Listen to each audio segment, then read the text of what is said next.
एक खानदान में झगड़ा चल रहा है, वालिद साहब, अब अजीब बात देखें, क्लिफ्टन यानी इस अच्छे एरिया में रहने वाले लोग हैं, करोड़ों रुपए छोड़कर गए हैं, मगर भाई बहनों में ऐसा डिस्प्यूट है कि जनाब किसी को विरासत नहीं मिली है।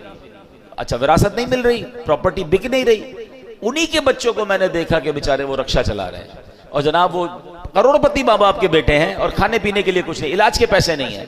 एक बार मुझे कोशिश करने का मौका मिला, मैंने कहा भाई जब माँ बाप इतने छोड़कर गए हैं, सब भाई बहन बैठे हैं और तकसीम कर ले।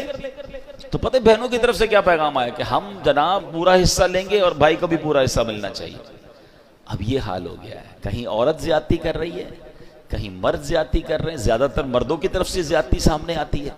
मगर आप सोचें कि ये वो मिस्टेक हो रही है हमारे माशरे में जो इस्लाम से पहले होती थी, मगर आज इस्लाम के बाद भी कोई विरासत। अच्छा, फिर भाई लोग कहते हैं बाज़ औक़ात कि जनाब अब तकसीम करेंगे तो कारोबार ख़त्म हो जाएगा, है अब अब्बू का चलता कारोबार है, अगर बहनों को हिस्सा देंगे तो हमारी प्रॉपर्टियां बेचनी पड़ जाएंगी, अभी प्रॉपर्टी का रेट ठीक नहीं है, बाद में बेचेंगे। अरे अल्लाह के बंदो, तुम्हारी 10 साल से प्रॉपर्टी नहीं बिक रही, बहन को ज़रूरत है, उसको बेचारी को इलाज कराना है, उसको अपने बच्चों की शादियां करवानी है, उसको अपना घर लेना है, लेकिन उसके हाथ में कंट्रोल तो नहीं है ना।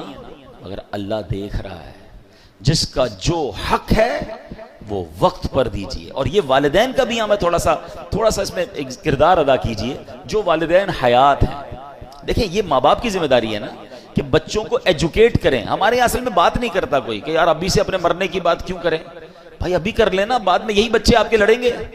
जिन माँ बाप ने जिंदगी में बच्चों की अच्छी तरबियत की, मरने के बाद वो सारे बच्चे जुड़े हुए हैं, मोहब्बत से प्यार से भाई बहन रह रहे हैं।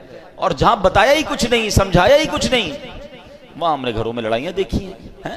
अच्छे खासे घराने के बच्चे आपस में एक दूसरे का गिरबान पकड़ रहे हैं, क्योंकि भाई अब्बू ने ये कहा था, अम्मी ने ये कहा था। अच्छा, एक और मिस्टेक भी करते हैं माँ बाप, चलें ये बात भी मैं कर लूं, वही बात दीन से दूरी है। भाई मिसाल के तौर पे माँ किसी बच्ची के घर पे गई और जाकर कह दिया बेटा मरने के बाद जो है ना मेरा सोना जो है ना वो तुमने ले लेना है। अब्बू किसी बेटे के घर पे गए, कहा बेटा वो जो मैं इंतकाल हो जाए ना मेरा प्लॉट तुमने ले लेना है, तुम्हारा है ये प्लॉट। अच्छा, किसी बेटे को कह दिया ये घर तुम्हारा है, किसी को कह दिया फला चीज तुम्हारी, बताया किसी को नहीं, खुद दुनिया से चले गए। अब एक बच्चा कह रहा अम्मी ने मुझे ये कहा था, अब्बू ने मुझे ये कहा था। ओ अल्लाह के बंदों, अगर आपने कोई ऐसी वसीयत करनी भी है तो सारे बच्चों को जमा करें, एक पेपर बनाए ना और बताएं कि मेरे मरने के बाद पहले तो तकसीम शरीयत के मुताबिक हो सकती है। ऐसा नहीं हो सकता कि आप किसी बच्चे का हक कम कर दें, किसी का ज्यादा कर दें।